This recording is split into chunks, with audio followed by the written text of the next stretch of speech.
So, as I was hinting earlier, so I've been involved with the BBCs more or less since it was first delivered, since I first got one, and indeed slightly before that in some respects in computing in general. And I've not thought too much about it, apart from 10 years ago and a few years ago in trying to resurrect bits and pieces and failing somewhat miserably. But then out of the blue, I received this email to my work address, which I now currently work for Qualcomm. And I think they would claim quite a high level of security at stopping people getting through. But this didn't even arrive in my spam box, which had it have done, I may never have seen it. But I was rather intrigued, to say the least. So you mentioned Android attack, and I immediately thought this must be spam, but obviously I replied with a question, and Dave then sent me a very, very long email explaining a lot of things, which was quite amazing.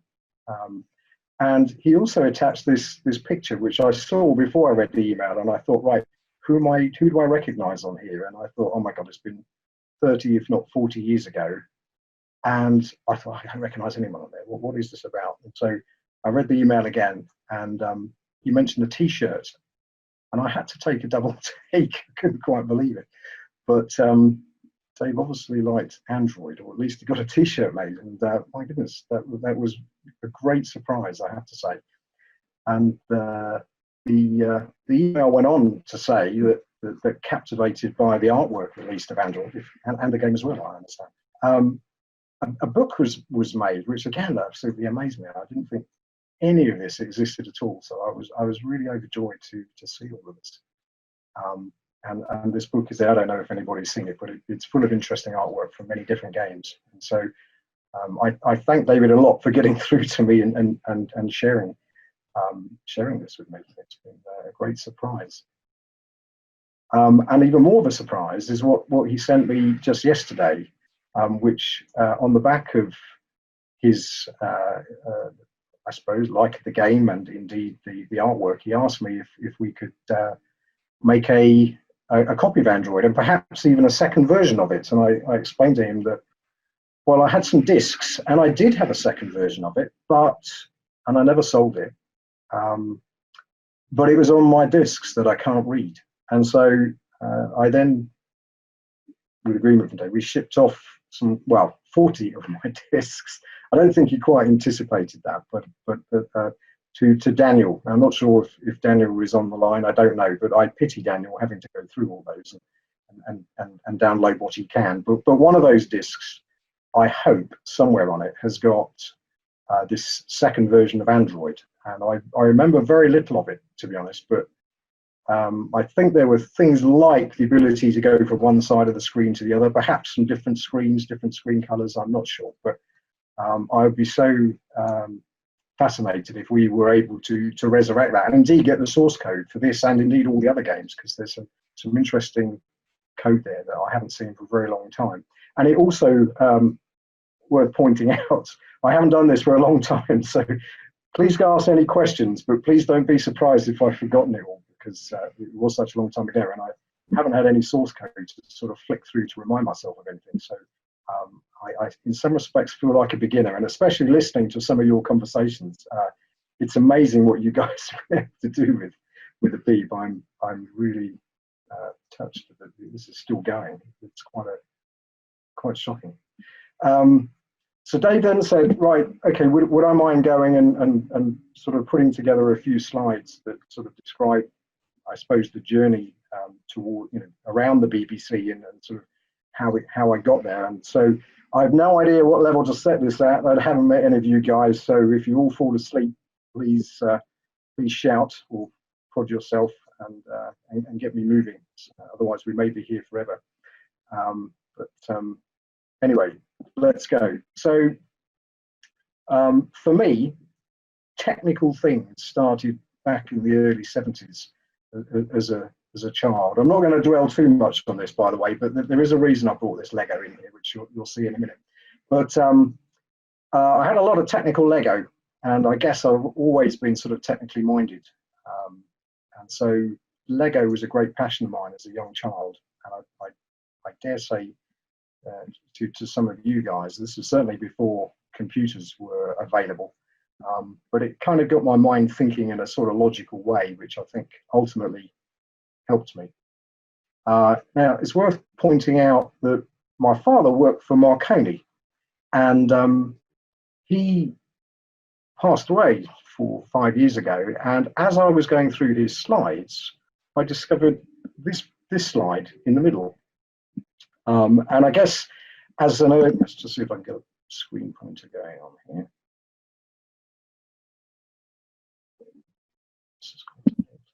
Okay, it's quite an old version of PowerPoint. He did his national service in Waterbeach, and as a young man, he worked at Marconi. And as I understood it, and this was only a story I got after his death, he was a project manager of a radar system at Marconi. And up to then, I knew he worked there, but he was more in the marketing department, and then went on to become a director. And he worked incredibly hard. And indeed, as a child, I saw very little of him. You know, he worked hard to earn money for us, to keep us. Most of my childhood, from a very early age, in fact, for most of my life, he worked very late at night, doing his thing, and I didn't get to find out a huge amount what he did, unfortunately. But this picture sort of really intrigued me because it had a couple of radars in it, and he probably knew later in life that I've sort of worked on radar type things, but nothing quite like this. And so he obviously had some idea about technology, because he started bringing home some of these things. And as a 11, 12-year-old boy, I had no idea what they were. And I think the digital electronics on the left, he certainly didn't know anything about. And he knew something about the transistors and sort of explained how they worked in a very rudimentary way. And I was sort of left to my own devices to sort of work it out. I didn't have a pinout or anything, but I did manage to connect a few of these together. I did have a soldering iron, so we'd solder these together and could make incredibly sensitive switches. You know, so sensitive you could touch a door handle, for example, and with 6 of these all connected, all balanced with resistors to get their switching point right, you can make a very, very sensitive detector. So that was sort of my first introduction to electronics, if you like, and it kind of, again, got me interested to some extent. But I still didn't know anything about what these chips did.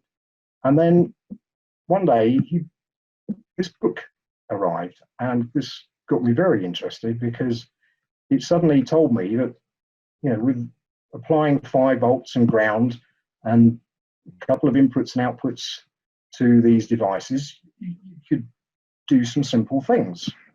These are obviously simple gates, and by the time you've gone through this TTL book, you realize there's a lot of things that actually you can do. And there's counters in here, and adders and decoders, encoders, display drivers, and what have you. And before long, I had a few of these things.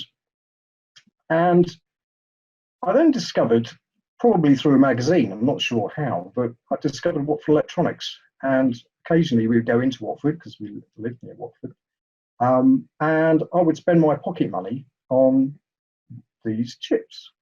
And it's worth noting that this, although it looks like a shop, it was just actually in a street, Cardiff Road, not far from Watford Football Ground. And this house here, as this was in 2008, I think they've changed the style of this now, but in 2008 you can clearly see this was where Watford Electronics was. And I used to go in there as a child, and I would buy 7/4 series logic, and you can see they were 11 pence each, and I would spend my money on these integrated circuits. So we had, I don't know, NAND gates, AND gates, NOR gates, counters, mini ALUs, 4-bit ALUs, things like that. And that all really intrigued me, and I played around with that for a while. And I began to notice some of these computer ICs and thought, I wonder what they do. But they were somewhat more expensive, so I didn't actually buy any of those. Now, it's worth pointing out that at that time, I lived in Garston, near Watford, and I lived on Bucknell's Lane, and this area here was as it were, my sort of social area of influence, in the sense I would get on my bike and go and visit my friends in Bricket Wood. At the time, my primary school was here, and my parents pretty much gave me free rein to do whatever I liked. My father was always working. He was happy that I was happy. And so this? Well, I knew these woods like the back of my hand, and I wouldn't be scared to walk through those woods late at night. In those days, nobody batted an eyelid, and I had a lot of friends in this area, and then come age 10, 11, I moved. My father put me in Parmeter's school, it's a secondary school, and a few of my friends from the estate also joined that school. And at that time, I guess I was a relative middle grader. They had a seeding system in the school. I was probably middle of the road, and most of my friends were middle of the road or thereabouts, and everything was good. And now I don't know whether my father thought that perhaps the influence of some of the people nearby weren't good for me or what, I don't know. But we moved, and we moved from this area where I spent a lot of my childhood, all my working hours I'd spent pretty much being sociable. I was suddenly moved 4 miles away, and to Kings Langley. And Kings Langley is quite near Chipperfield, and we'll come back to that connection in a minute. But I was now left somewhat isolated from my original group of friends at school, and was somewhat bored. So then came my 13th birthday, and I asked my father for an oscilloscope because I thought it would be good to understand what's going on. And they were about 300 quid, and I found one in a magazine, or at least I thought I did, for about 60 quid.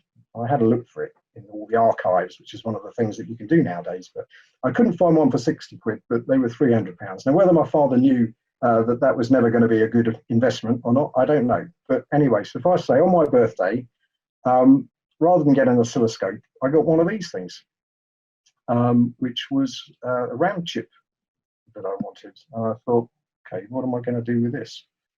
I had a data sheet with it. And so I thought, I'll connect it to my Lego, see what we can create.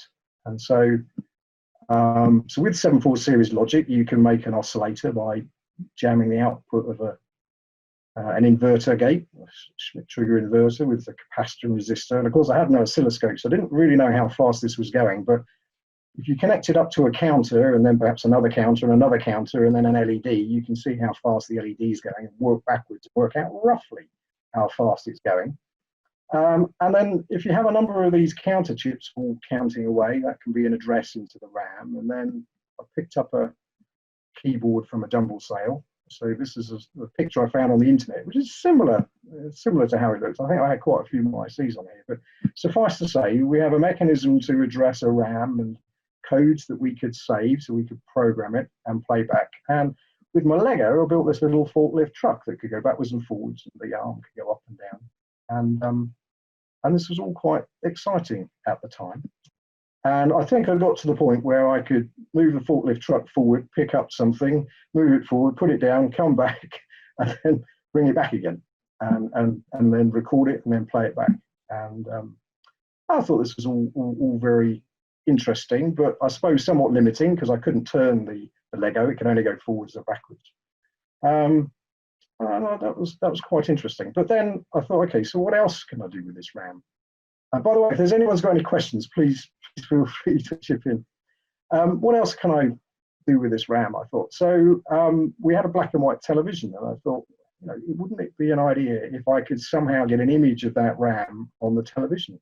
And obviously, I didn't know much about televisions, but I had a book that sort of described roughly how it worked. And my father was quite insistent I wasn't going to be plugging anything into the back of this television, like a valve, black and white valve TV. It was very hot and 500 volts or whatever. So I wrapped a wire around the back of the aerial, hoping this was going to work, and devised a circuit that took the 4,000 bits. So these were arranged as 1K by 4 bits. And I thought, well, maybe if I put a decoder on the end, I can get 4,096 by 1 bit, and have, by repeating each line a few times, build up individual pixels. And I thought, given that I didn't have an oscilloscope and I didn't have any crystals, I thought, well, this is never going to work very well. And I didn't really understand it, to be honest, that well either. But nevertheless, I thought, well, let's give it a go. I think my dad thought I was bonkers. Nothing was ever going to work. And well, he wasn't far off the truth. I would sit there guessing at what this number should be, and then going through the tuner, trying to tune, and occasionally something would flicker past the screen really quickly. You'd never be able to see it. And I would tweak the tuning up and down, backwards and forwards, and tweak this up and down. Again, not really knowing, not having any of the proper sync signals, so I knew it wasn't ever going to work. But I believe, now whether this was true or not, that at some moment I saw a swirling pattern of black and white dots on the screen that clearly wasn't noise. And I ran to my father saying, I've got it working. Anyway, I came back and it had gone. And I never got it back again. And I gave up. But for me, the analog side of this, the difficulty in modulating this signal became a challenge. You know, in a way, the processing, I could understand that. It was all digital, but this had an additional appeal to me. And I thought, you know what, at some point,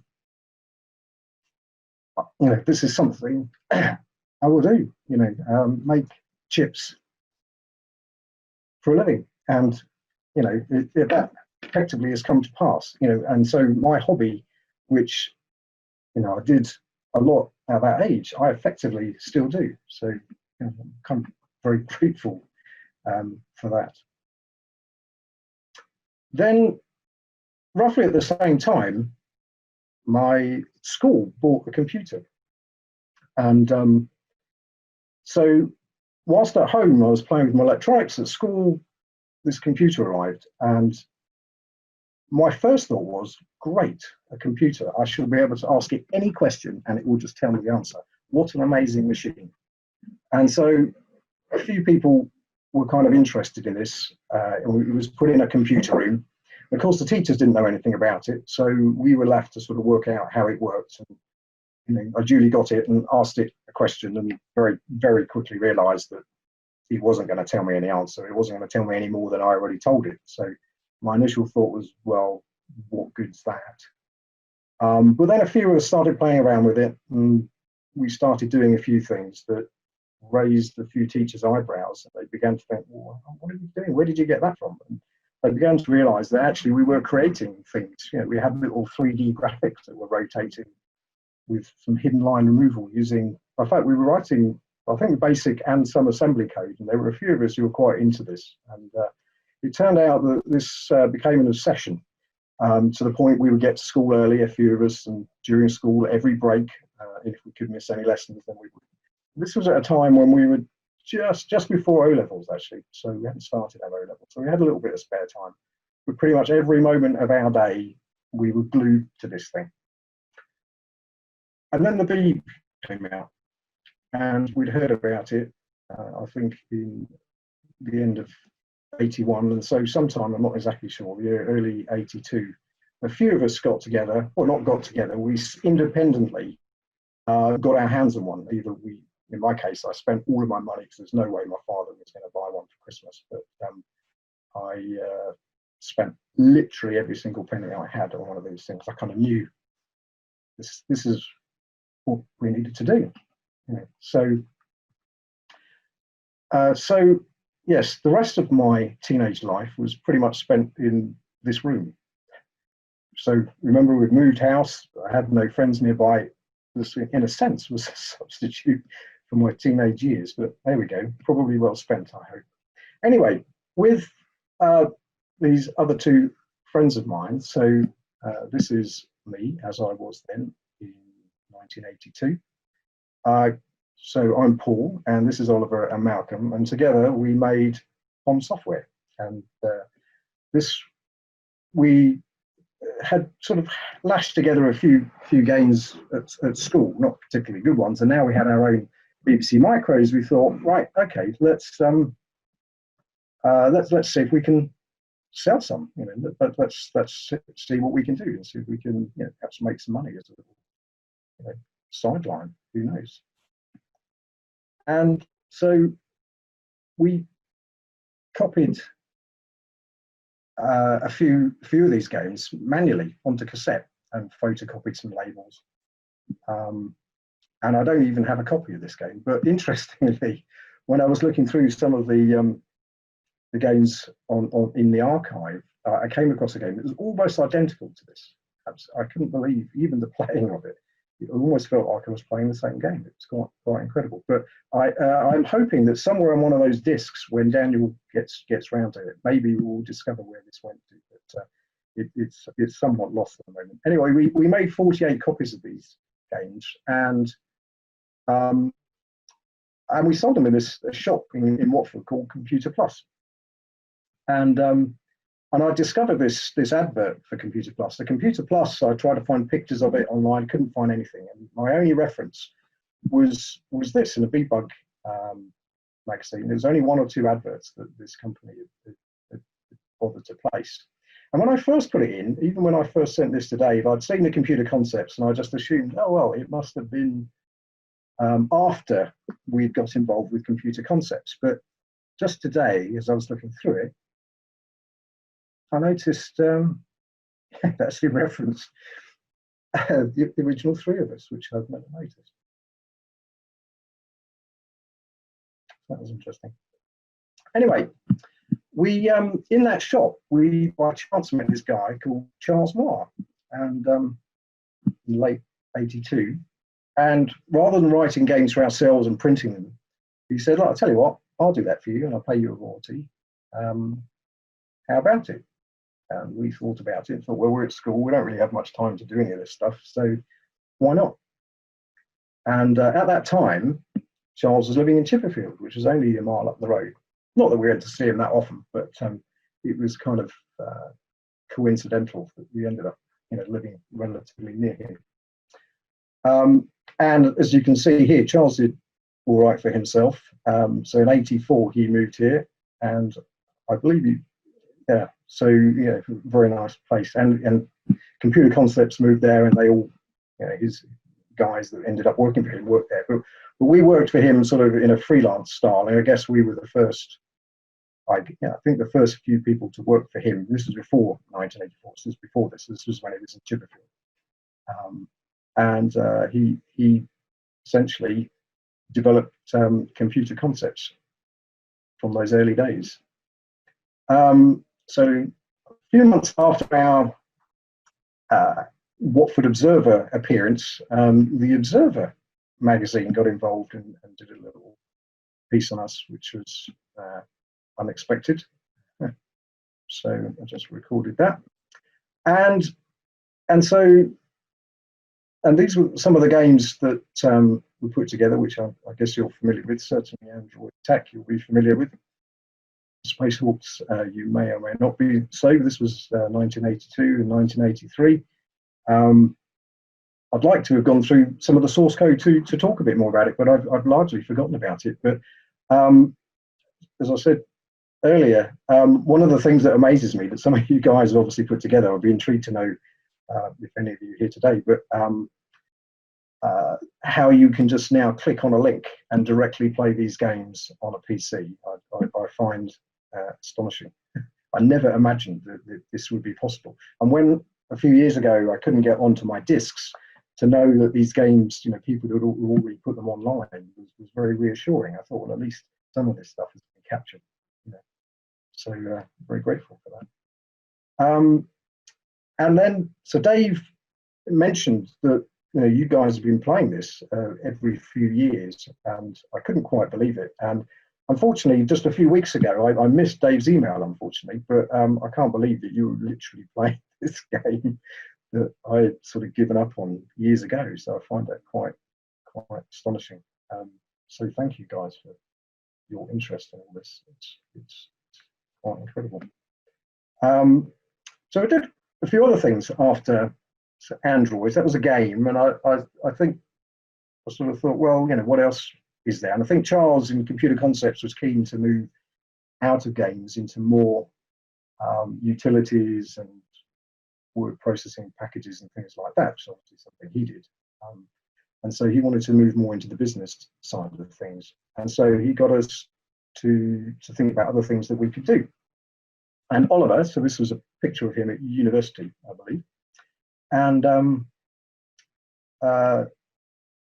we got together to build Disk Doctor, which some of you may be familiar with. I think Oliver was certainly the wizard when it came to understanding the disk chip. It was one of his passions. I tried contacting Oliver, and well, as I am very poor on LinkedIn, I suspect he's the same. I did contact him about 10 years ago, and we had a chat, and we didn't quite meet up. So I haven't seen him since he was at university. And Malcolm, we haven't heard from at all. Anyway, so anyway, there's a number of things there, and I suppose there was some disassembly code and some memory zaps and things like that. To be honest, I can't really remember much about it. You guys probably will remember more about it than I do. But that was something that we put together whilst at school. And the thing that pleased me in looking back at all of this, it never really dawned on me that my early childhood, if you like, was affected by the chips that I bought at Watford Electronics, and it never really crossed my mind. We sold all our games through Computer Plus. I worked with Computer Concepts, and I never went back to Watford Electronics, oddly. And so I was kind of pleased when I looked back through the archive to see that actually they were selling one of my chips. I thought that was quite cool.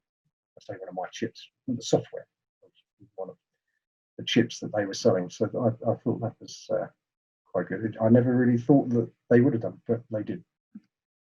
And as time went on, we got a little bit more ambitious, and so I remember that Acorn were promising a graphics extension on. At the time, for some reason it was late. At least that's what I recall. And in the interim, I think Charles may have said, why don't you have a go, see what you can do?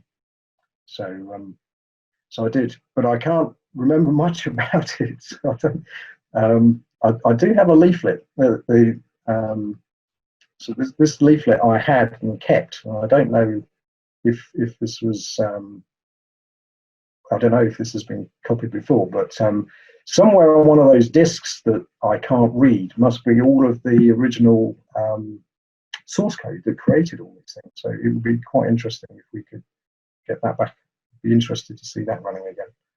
But and I heard some guys talking about circle drawing algorithms before, and I remember at some point playing around with some of these pixel drawing circle algorithms, the Prism algorithm, I think someone mentioned, and I certainly played around with them. Whether they're in this, I don't know, but I also remember spending a long time trying to do a fast triangle fill routine to put in here, but it didn't quite make it, I don't think.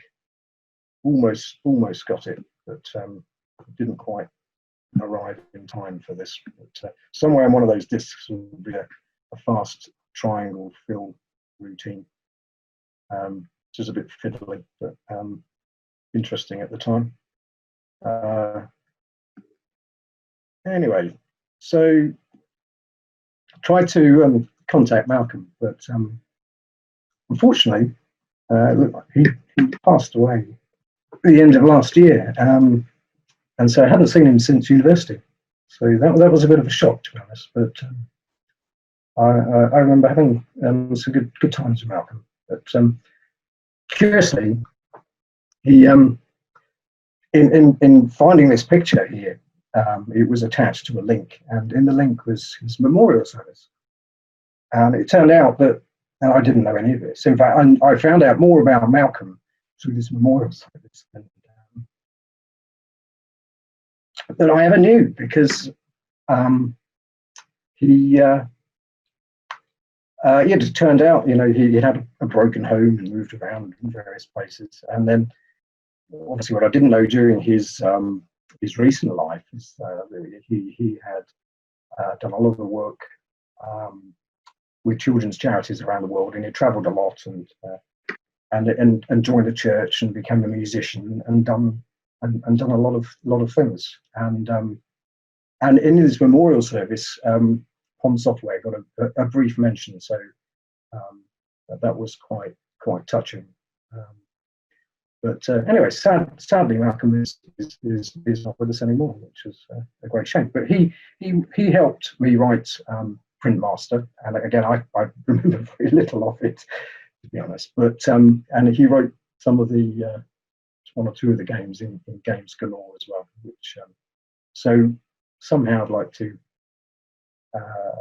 well thank Malcolm, or at least I said a few words. But, anyway, that's so. Moving on, one of the other things that I hadn't realised looking back at the archive is how much computer concepts advertised. I was astonished. Every other page seemed to have computer concepts on it, and at the time I never had much time to read these magazines, and so this was all relatively new to me, to be honest. I mean, we worked for Charles, and he did all this stuff, and he and you give us royalty checks, and that was it. But in the middle of all of this was all this advertising, and it all was a little bit lost to me. And I do remember this occasion, somewhat funny in a way. There was a BBC Micro show that we went to, and again, looking through the archive, I was quite intrigued to see that the advert for computer concepts at the time was centered around the graphics ROM, obviously that had just come online. And I happened to notice that the next page was talking about Hermann Hauser. Not that I've got any connection to him, but I thought it was quite interesting. But he was very much on the scene, obviously, at the show and having something to say. But my overwhelming memory of this show was the fact that I was there demonstrating the graphics ROM, and people come up to me and be taking payments.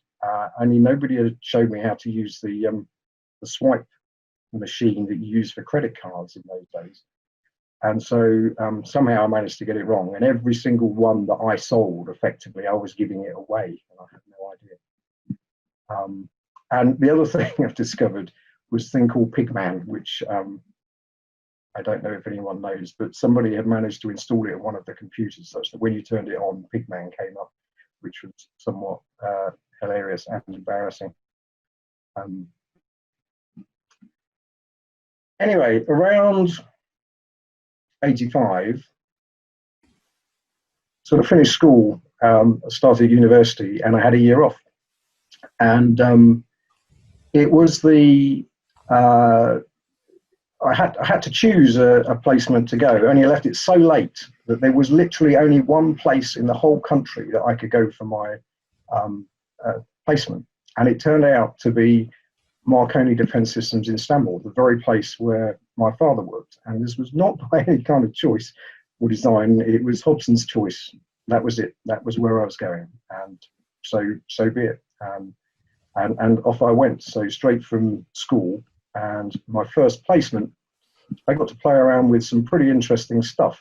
Bragg cells are a curious thing. I won't bore you with the detail, but suffice to say, it allowed you to do some sort of spectrum analysis, look at spectra and move laser beams back and forwards, which was quite interesting. And at the time, I was inspired by this guy, Dave Hollis. And previously, he had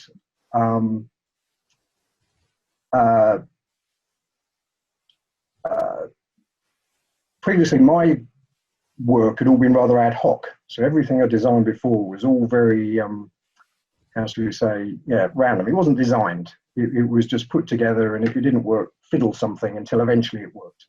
And if you go around that loop long enough, things happen. But he taught me how to sort of think a lot more logically about designing things from the bottom up, and literally changed the way my mind worked, how to solve problems.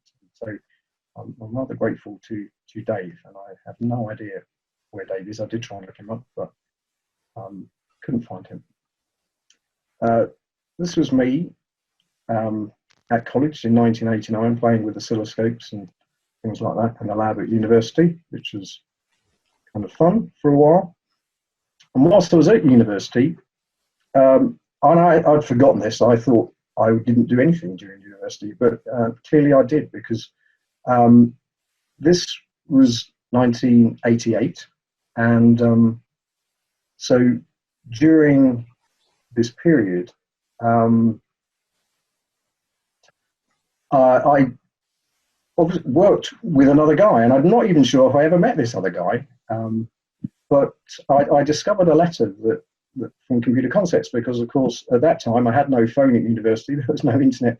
The only way of contacting people was by letter, which nowadays seems like madness. But there were a number of letters that went backwards and forwards, and normally letters aren't there to sort of congratulate you on being good. But most of those letters were because they found a bug in Interbase, and this was a really big problem that I needed to sort out. And so I think I must have sorted it out, because eventually got a letter saying, can I send the final piece of code? And I've been trying to find who the other person was that worked on this. And in all the other letters, it had talked about Gavin, but it had never given me a surname, so I had no idea who it was. But in this particular letter, it mentioned Gavin Theobald. I thought, oh, okay, right, so I now have a name. So I looked him up.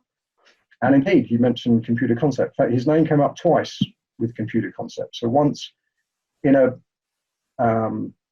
bibliography about maths, and this guy had sort of gone on to do a lot about maths in terms of regular polyhedra. And if you're interested, go and have a look. But he's written whole books and papers on the ways of dissecting different shapes and converting them from one to another.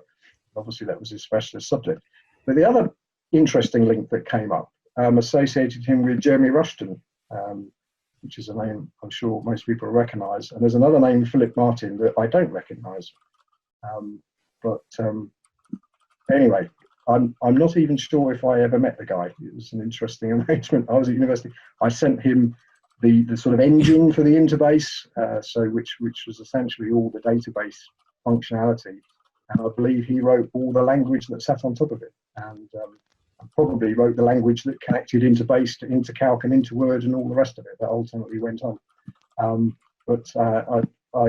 This was the last thing I did. After this, I kind of pulled out with BBC programming and working with Computer Concepts. This was the last thing I did. And part of the reason for that is that in 98 of the same year, I started work in their guided weapons division. It wasn't a choice, by the way. This was Marconi Defence Systems, so I wasn't really expecting to work in their guided weapons division, but that's how it came to pass. And ended up working on this radar system, which kind of tied me back to the work my father did and the sort of work that I do now, I suppose. And I was inspired by this guy, John Gibbon. And John essentially was the architect. He was also a contractor. So they brought this guy in, and he understood a lot about digital signals processing. And it turned out that we needed to build a fast Fourier transform. And we needed to do this for these radar signals to process them, essentially convert this radar image into a sort of visual image of what this missile system would be looking at. And and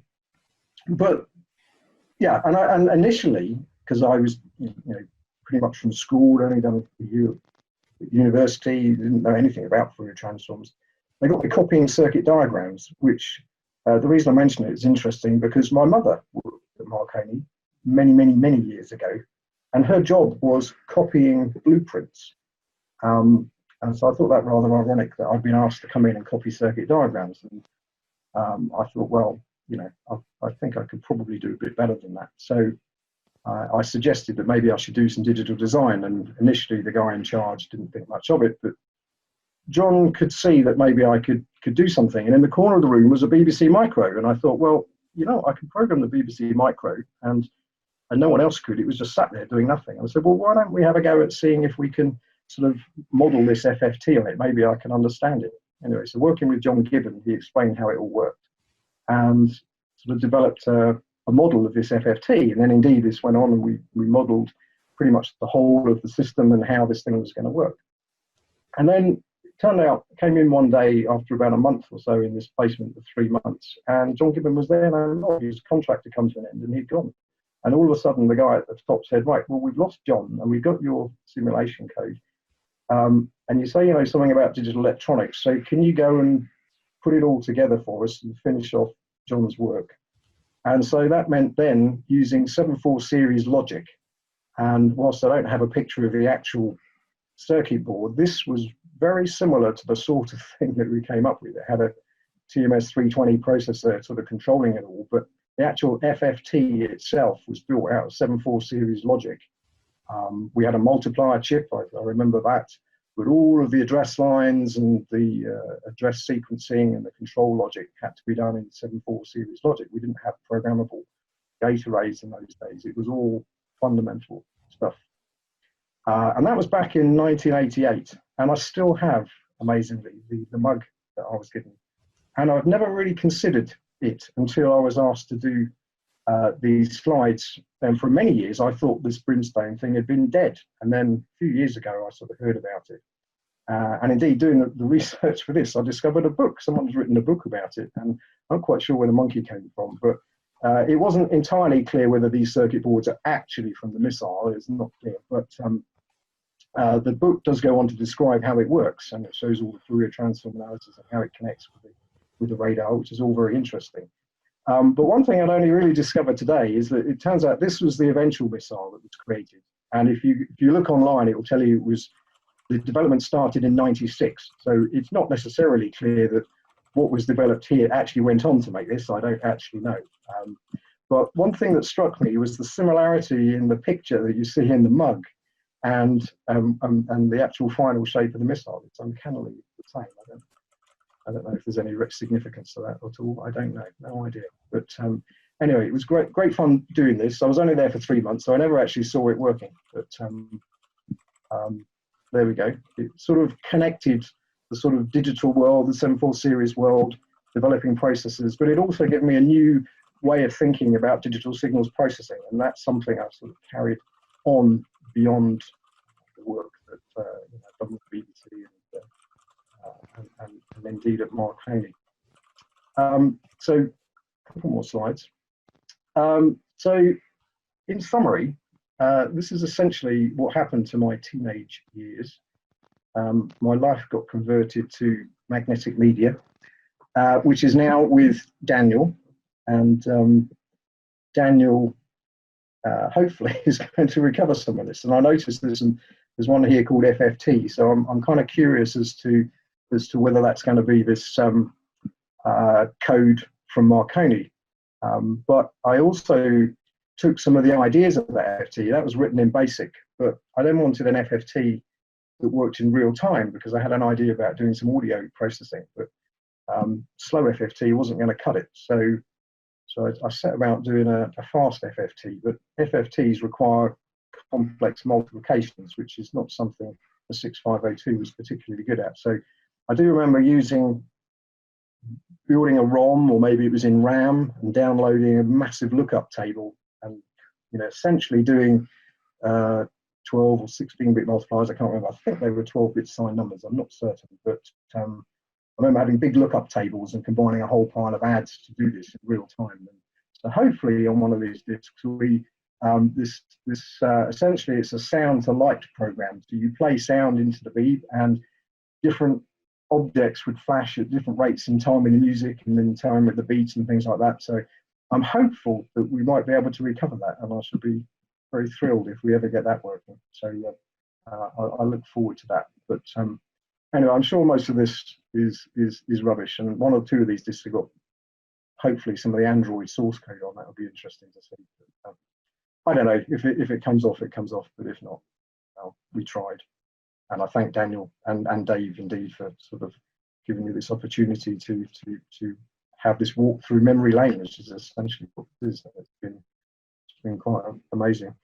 So I've got 2 more slides that I'm going to show you. So I left Marconi in '93, having done a number of interesting projects, and maybe we can talk about some of those afterwards. But this then sort of began a sort of era which more or less summarizes what I've been doing for the rest, till now, really. And I joined this technology partnership. Essentially, it was a consultancy company at the time, but when we joined, they more or less started doing GSM, so mobile phones. I originally joined to work on electric vehicles, but the day I joined, they said, "No, you're not doing that. you're going to be working on mobile phones. And so be it. I was then set the task of designing a modem for their first chipset, and which was interesting. You know, the GSM specification for the whole system is thousands and thousands of pages, and most of it relates to the protocol stack and how it all has to work to such that all the phones interoperate. But when it comes to the design of the radio and the modem, you get one page of numbers, and essentially you get all the different types of packet that you can send down the left-hand side here, and across the right-hand side, we've got different types of fading channels and different velocities that you're moving. And what you've got inside the channel, inside here, is all the probabilities of a packet getting through or not. And so that's all you're told. You're not told how you do it. All you know is that the radio and the modem together must achieve these numbers. And all you can say is someone else must have done this, because they wouldn't have got those numbers had they not. So that was the only thing you had to go on. And so this now represented another dimension to the challenge, if you like, of how you go about solving this kind of problem. And yeah, it was a very interesting problem. And all I learned from, you know, I suppose John Gibbon and all the signal processing, and I suppose the work from university. And indeed, ultimately, trying to cram it all in an 8K ROM, this is something that I came back to a number of times, and was pretty good at it in the end. But we had an 8K ROM in which to cram all this modem and audio system. And I just remember spending a long time with a guy called Jonathan Lucas in the early hours for many months, rewriting all this code, making it more and more optimized, doing ridiculous things like overlapping lookup tables to save the odd byte here and there so that we could cram it all in. And I have some very good memories of listening to a lot of Stone Roses very late at night, which was happy times. And during that process, got to use MATLAB. And I don't know if any of you have used MATLAB, but I think it's one of the best languages. It's so powerful, and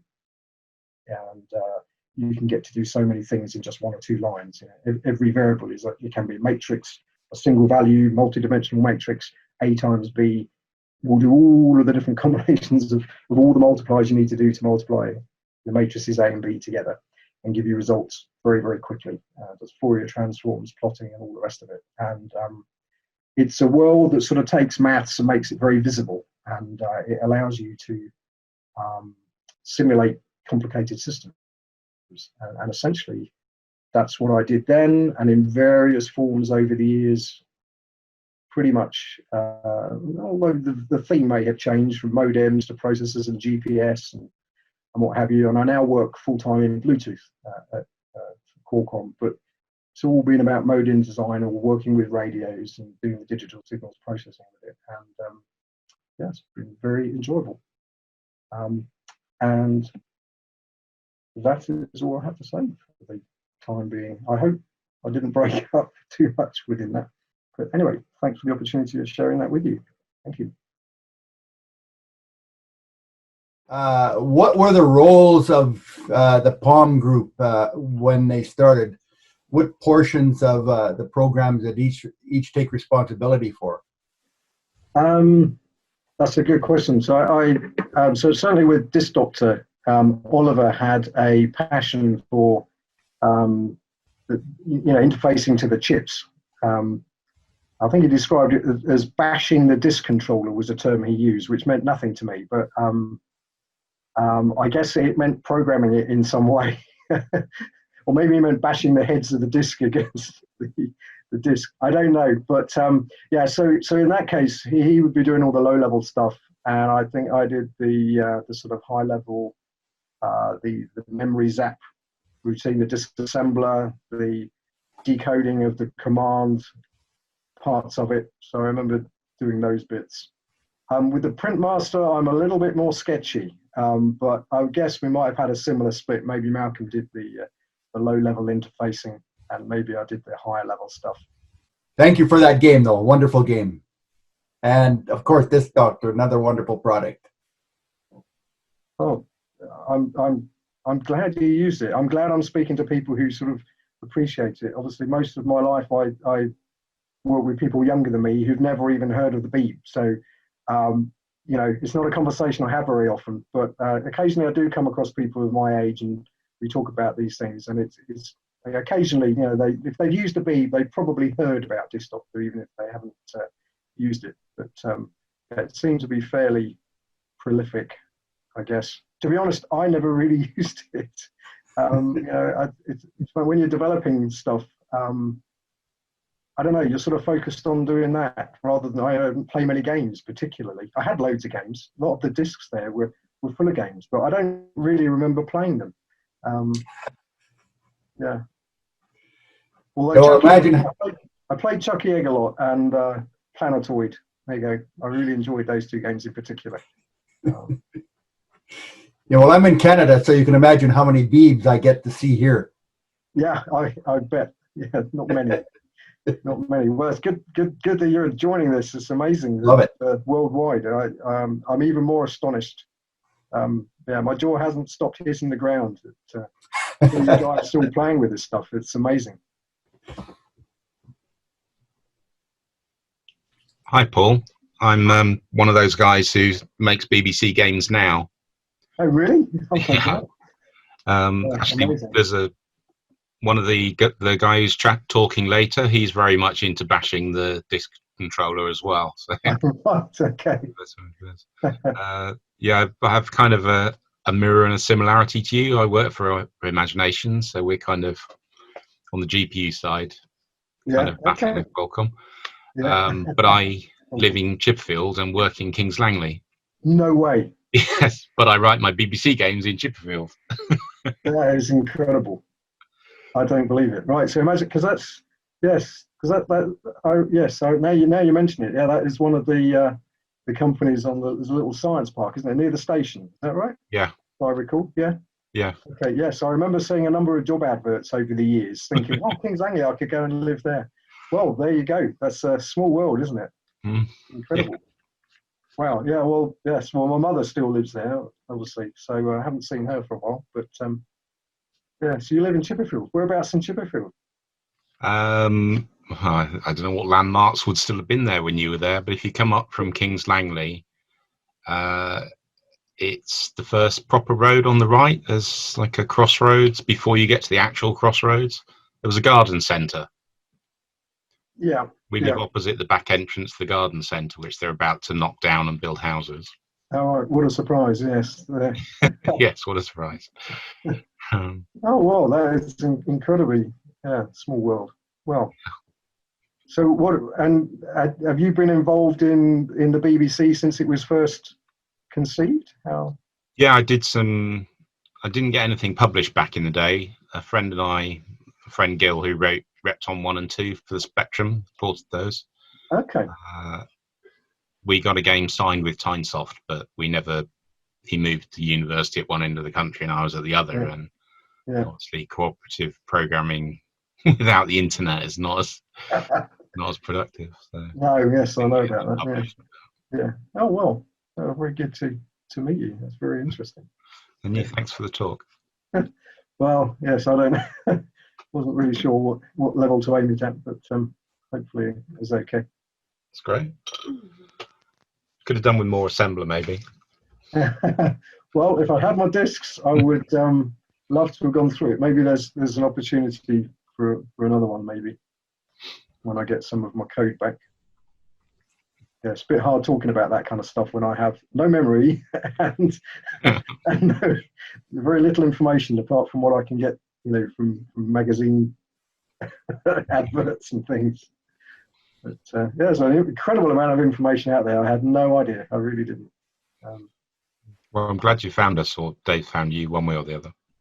Yeah, well, it's good to talk to you guys. I'll let somebody else have a go now. Okay, thank you. Yeah, you were talking about Computer Plus in Watford. Yes. Yes, I remember them. Bought a few things from them back when they were there. Right. Okay. But no, you're not going to find many pictures because that area got all redeveloped a few years back. Yes. When they redid the shopping centre. That's right. Yes, I looked at it online, and there was very little there. And it did say the only reference I got to where the shop was opposite was it Truins. That's right, opposite Truins. They said, which was, as you say, knocked down and rebuilt. So yes, I'm sure it's not there anymore. But I didn't even manage to find a picture of the shop or anything in the shop. No. Very, very few references to the place. Yeah, it took me a long time to find it, and even remember the name of it. Yeah, I couldn't remember the name. But, yeah, there was them. There was Watford Electronics, and there was another one right up the top end of the Watford High Street by the City Hall. And that was still there because it was a camera shop as well, and they're still going. right. Okay. So I don't know if Wow. you ever went to that one. I probably did, but I don't remember, to be perfectly honest. Yeah. So, have you had much involvement with BBC since its early days? I got one, probably 82, 83, somewhere around there. Used it for a good few years. Then sort of moved on to the Atari ST, then PCs. But got back into them in recent years. Yeah. Yeah, stupidly sold my original one. I've still got mine. Not that I don't know if it works, but the disk drive doesn't work. That's for sure. So yeah, it wasn't able to load anything. But there we go. Hopefully they'll be resurrected at some point. Hi, Paul. Can you hear me? Yes, I can. Hello. Who am I talking? Yeah, I was I was a guy going on about Doros circles and Bresnan line drawing before. Right. I had the computer concepts graphics toolbox. But I was saying to Dave the other day when he said you were coming on to speak about Disk Doctor. I mean, that was invaluable. I had that on every single one of my work machines. Made great use of the disassembler. And then I moved to London in '86 and started working on PCs. And I tried to write a version of MZAP and DZAP for that. So, yeah, Oh. they were great things. Sorry to hear about your friend saying as well that that's the reason preserving all this stuff's so important, you know, because unfortunately, people working on it was cutting edge stuff at the time, wasn't it? And It was, and I think because I think a lot of it was done individually in a way that makes it more valuable. Nowadays, you know, you have a game and 100 people work on it or whatever, and it's all very anonymous. And even all the stuff I do, I work, you know, with Bluetooth, but you know, there's no one thing that any one person does that makes a huge difference. You're all part of a massive collection of people from all over the world. In fact, you know, it's a real collaborative effort nowadays, these big developments. And so I think, yeah, the idea and the concept of individuals being innovative is quite hard to capture. Yeah. I forget the name of the guys who give a talk at the Centre for Computing History, but he designed the BBC Micro motherboard, and he was saying it was like one of the last machines where one person could hold all the variables of the board in their own head. Just without wanting to teach grandma how to suck eggs kind of thing, are you anywhere near Cambridge by any chance? Well, I live in Cambridge. Oh right, oh cool. Because those discs, if you've you know, if they're starting to get bit rot or the magnetic oxide's doing, I'd take them to somewhere that's got a cryoflux system. Anyway, brilliant talk, Paul. Thanks for that. Oh, well, thank you for listening. Thank you. Yeah. Paul, what was the difference between do you remember the computer concepts graphic extension one and the Acorn one? Was there any difference at all? Sorry, it's a bit, probably you won't remember, but... Well, I did, you know, in putting together these slides, I did briefly have a look at the graphics extension one, just to see what it had in it. But not having played with it, I'm not that familiar, but I noticed it had things like, I mean, you guys probably know, or some of the other guys probably know a lot more than me, but it, you know, it had sprites of some description. And I think from an earlier conversation today, we had these Bresnan circle drawing algorithms, and I can't remember if the graphics ROM actually did. I definitely remember playing with them, but whether it actually went in, I can't remember. So who programmed that ROM? Well, you might not even remember that, but was that someone at Computer Concepts that programmed that graphics extension? No, I programmed the graphics ROM.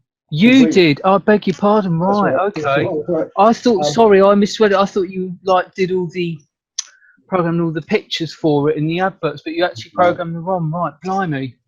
Well, yeah, except I can't remember very much about it. Yeah, that's quite impressive. I can't, it's I've sort of rusted, So did you have did you have color palettes and dithering routines in that as well and stuff? Like, can you remember? No, I don't remember that. And interestingly, the conversation that you guys were having before about that, I mean, I came in sort of halfway through, and it was kind of news to me that they were doing that. So I mean, was this trying to get different colors by reprogramming the color palette? Was that? No, not really. It's just like dithering, really. Yeah, just dithering the 8 colors. But okay. Yeah, it's very impressive, even them doing that. You know. Yeah, I don't remember. I can't remember. Probably not. But I can remember the adverts. Definitely remember the Computer Concepts. Well, yes, from adverts. Yeah, they're quite striking, aren't they? They are. Yeah, and I was quite surprised. I'd never really appreciated that every copy of Micro User I went in, or Acorn User, there would be a full-page color advert, you know, with these things in. So they certainly didn't skimp with advertising, and I really had no idea about that. So yeah, it was. Yeah, they stand out, don't they? Quite, you know, when you look at them now. They must have spent a lot of money on it. Yeah. Yeah. That's quite a thing to write. To write the a graphics extension one like that. Wow.